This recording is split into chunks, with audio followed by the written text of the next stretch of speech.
안녕하세요. 챕터 71 프로틴 카이네이스 이니비터스와 패스웨이 타겟ted 스몰 모리큘스에 대해서 발표할 61번 장대원입니다. 목차는 다음과 같습니다.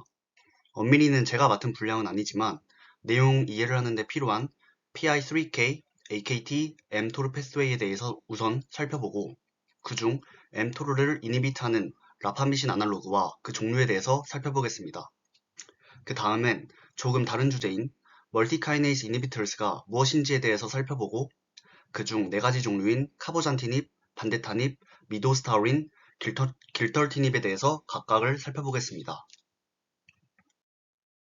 이 그림은 PI3K의 활성과 그에 따른 AKT라고도 불리는 프로틴 카이네이스 P 그리고 mTOR 경로를 보여주고 있습니다. PI3 카이네이스는 세포의 생존, 증식, 유전자 복제 등의 핵심적인 역할을 하는 단백질 인산화 효소입니다. PI3 카이네이스는 PIP2를 인산화시켜서 신호 전달 중간체인 PIP3로 변화시킵니다. 이 그림에 빨간색으로 표시되어 있는 P10은 보시다시피 PI3K의 음성 조절자로 작용합니다. P10은 PIP3의 인산화를 리버스 시켜서 PIP2로 돌아가게 하는 것입니다. 이 PIP3는 PDK1을 활성화시키고 이어서 AKT 또는 프로틴 카이네이스 B인 AKT를 활성화시킵니다. AKT는 이후에 mTOR를 활성화시켜서 혈관 내피 성장인자를 활성화시켜서 혈관 신생을 하고 대사를 촉진하고 번역을 하는 등 결론적으로 세포가 증식을 잘 하게 합니다. 이런 역할을 하는 PIP3가 뮤테이션 되면 증식, 침윤, 전이 등을 하는 악성 성장인자가 되는 것입니다. 지금까지는 PI3 카이네이스와 mTOR가 어떤 과정을 통해서 작용하는지를 살펴보았습니다. 그럼 이제부터는 이런 mTOR를 이니비트하는 라파미진 약제에 대해서 살펴보겠습니다. 우선 라파미진은 병원 세균의 일종인 스트랩토마이시스가 생산한 약제이고 mTOR를 억제합니다. 이펙터 PI3K 시그널링을 억제하는 것입니다. 아까 언급했던 PI3K의 음성 조절자로 작용하는 P10이 기능을 상실하게 되면 PI3K의 작용을 주체할 수 없게 되어 PI3K 시그널링이 증가하게 되고 이는 세포 과잉 성장 혹은 종양으로 이어집니다.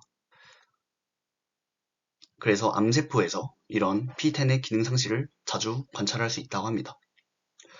이렇게 PI3K 시그널링을 억제시키는 라파마이진은 이식 후 면역 억제제 역할을 합니다.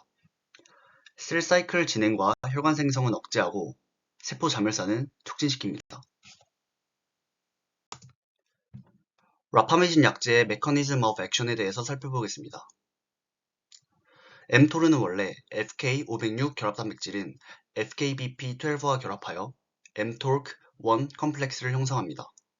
라파미신 약제는 이때 mTOR와 결합해야 하는 FKBP12에 결합하여 mTOR의 활성을 억제하고 이를 통해 종양 생성을 막게 됩니다.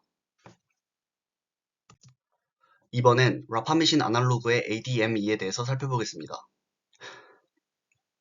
템시롤리무스와 에브롤리무스는 신장암 환자들 치료에 사용됩니다.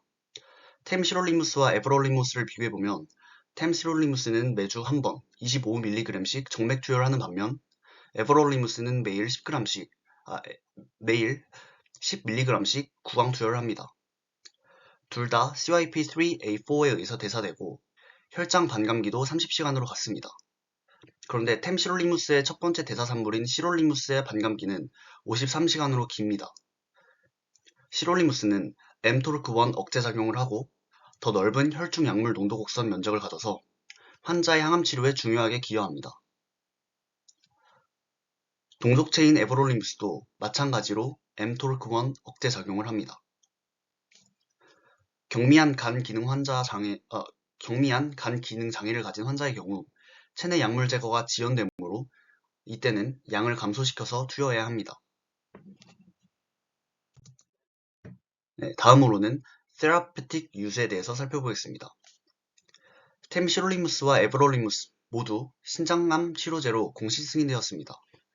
특히 에브롤리무스는 혈관 생성을 방해하는 이니셜 드러그가 잘 듣지 않았을 경우 사용되어 환자의 수명을 연장시켜줍니다. 또한 호르몬 수용체 양성이거나 헐투 음성 유방암을 가진 폐경 후 여성 치료제로도 승인되었습니다.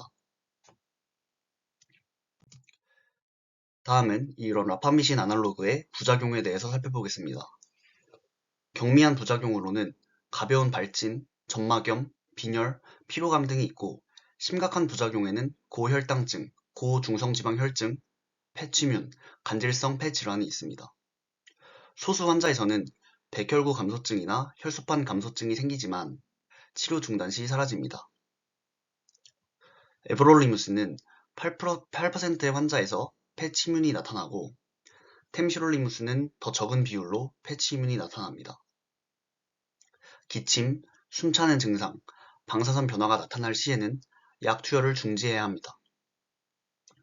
프레드니손이라는 약은 방사선 변화와 증상을 해결한다고 합니다. 프레드니손의 구조는 따로 찾아보니 이 오른쪽에 있는 그림과 같았고 코르티코스테로이드 수치가 낮을 때 이를 치료하기 위해서 사용하는 약입니다. 이제 라파미신에 대한 설명은 끝났고 조금 다른 내용의 멀티카이네이스 이니비터스에 대해서 알아보겠습니다. 저는 이 멀티카이네이스 이니비터스에 대한 기본 상식이 거의 없어서 작동 기전이 교과서의 설명만으로는 잘 이해가 되지 않았고 그래서 따로 그림을 찾아보았습니다. 우선 카이네이스는 단백질 인산화 효소로 혈관 신생, 증식 등의 과정에 관여해서 다양한 신호가 엑스트라셀룰러에서 인트라셀룰러 인바이러먼트로 전달될 수 있게 합니다. 이 과정에서 리셉터 카이네이스들이 관여하게 되는데 그림에서 보이듯이 혈관 내피 세포 성장인자 수용체인 VEGFR 등을 포함해서 FGFR, Fibroblast Growth Factor Receptors 라고 불리는 FGFR 등 다양한 리셉터 카이네이스들이 있습니다. 이런 것들이 과발현된 것이 암세포에서 발견됩니다. 종양 성장은 이런 리셉터 카이네이스들을 막음으로써 억제될 수 있고 이런 다양한 카이네이스들을 하나의 이니비터로 동시에 막는 약제를 멀티 카이네이스 이니비터라고 하는 겁니다. 한마디로 여러 가지의 카이네이스들을 한 번에 억제하는 이니비터들인 것입니다. 이 이니비터들은 타겟의 ATP 바인딩 사이트를 막아서 인산화가 되지 못하게 합니다. 멀티카이네이스 이니비터는 스몰 몰리큘 프로틴 카이네이스 이미터라고도 하는데요. 기질 선택성 결정 요소는 두 가지, 여러 카이네이스들의 타겟 사이트와 이니비터의 화학적 구성의 유사성에 의해서 결정됩니다. 대부분의 이니비터는 카이네이스군에서 보존되는 ATP 결합 부위와 상호작용하여 상대적 특이성을 가지고 밀접하게 연관된 카이네이스와는 더 강하게 상호작용하는 특징이 있습니다. 그럼에도 연관성이 상당히 떨어지는 카이네이스의 억제를 아예 못하는 것은 아니고 신기하게도 연관성이 많이 떨어지더라도 카이네이스의 억제를 할 수 있다고 합니다. 이는 실험적으로 실제로 증명이 됐다고 합니다. 이제는 멀티카이네이스 이니비터의 종류에 대해서 살펴보겠습니다. 먼저 카보잔티닙에 대해서 살펴보겠습니다. 카보잔티닙은 다양한 타이로신 카이네이스를 억제하는 스몰 몰리큘 이니비터입니다. VEGFR1, 2, MET, RET, KIT, AXL, FLT, TI2 등 굉장히 다양한 카이네이스를 억제합니다. 이런 리셉터 타이로신 카이네이스들은 정상세포의 기능과 병리적 과정을 조절합니다. 어떤 카이네이스들을 억제하는지 조사를 해봤더니 이 표의 가장 왼쪽이 카보잔티닙인데요. 보이시듯이 교과서에 나온 카이네이스들 외에도 정말 많은 카이네이스들을 이니빗하는 것을 알 수 있습니다. 이러한 작용을 하는 카보잔티닙의 반감기는 99시간이고 CYP3A4에 의해서 대사됩니다. 따라서 CYP3A4 이니비터를 투여한 환자의 경우 카보잔티닙의 용량을 줄여야 하고 반대로 CYP3A4 인듀서를 투여한 환자의 경우에는 카보산티닙 용량을 늘려야 합니다. 세라퓨틱 유스에 대해서 살펴보자면 신장암 환자의 치료에 니볼루맙과 함께 쓰이고 소라페닙으로 이미 치료받았었던 간암 환자의 치료에 쓰입니다. 또한 갑상선 수질암 환자의 치료에도 쓰입니다. 카보산티닙의 부작용으로는 설사, 피로, 메스꺼움, PPES, 고혈압, 구토, 체중 감소, 그리고 변비가 있습니다. 출혈이 있거나 장 천공이 있는 환자는 이 카보산티닙 약 사용을 지양해야 합니다. 또한 태아에게 영향이 가기 때문에 복용 후 4개월간은 피임을 권장합니다. 지금까지 카보산티닙에 대해서 살펴보았고 이제는 반데타닙에 대해서 알아보겠습니다. 반데타닙은 구강 섭취를 합니다.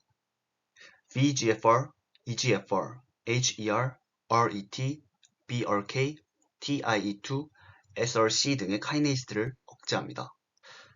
마찬가지로 이는 CYP3A4에 의해서 대사됩니다. 반감기는 19일입니다.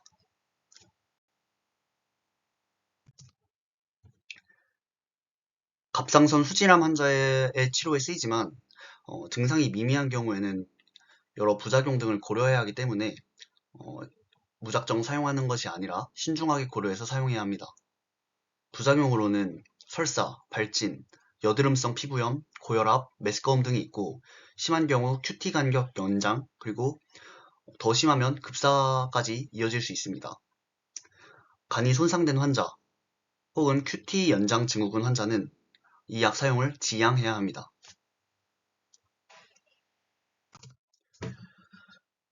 그 다음 약제인 미도스타우린에 대해서 살펴보겠습니다. 미도스타우린은 구강 섭취를 하고 급성 골수성 백혈병을 일으키는 뮤턴트 FLT3를 억제하고 이외에도 KIT, PDGFR, SRC, PKC 등을 억제합니다. CYP3A에 의해 대사되고 반감기는 19시간입니다. FLT 뮤턴트 AML을 진단받은 환자의 치료제로 2017년에 공식 승인되었습니다. 이 미도스타우린의 부작용으로는 백혈구 감소증, 혈소판 감소증, 점막염, 상기도 감염, 설사, 근골격계 통증, QT 간격 연장 등이 있습니다. 마지막 약제인 길터리티닙에 대해서 살펴보겠습니다. 길터리티닙은 구강 투여를 하고 급성 골수 백혈병을 일으키는 FLT3를 억제합니다. 이 길터리티닙은 CYP3A에 의해서 대사됩니다. 백혈병 세포들은 약제에 내성이 생기기도 하는데 이러한 내성은 정상 골수 환경이나 암세포 내부의 변화로부터 제공됩니다. 2018년에 재발 난치성 AML 치료제로 공식 승인되었습니다. 반감기는 113시간입니다. 부작용으로는 가역적 훈해병증, 분화증후군, 고열, 호흡장애, 폐치문 등이 있습니다. 출처는 다음과 같습니다. 지금까지 발표를 들어주셔서 감사합니다.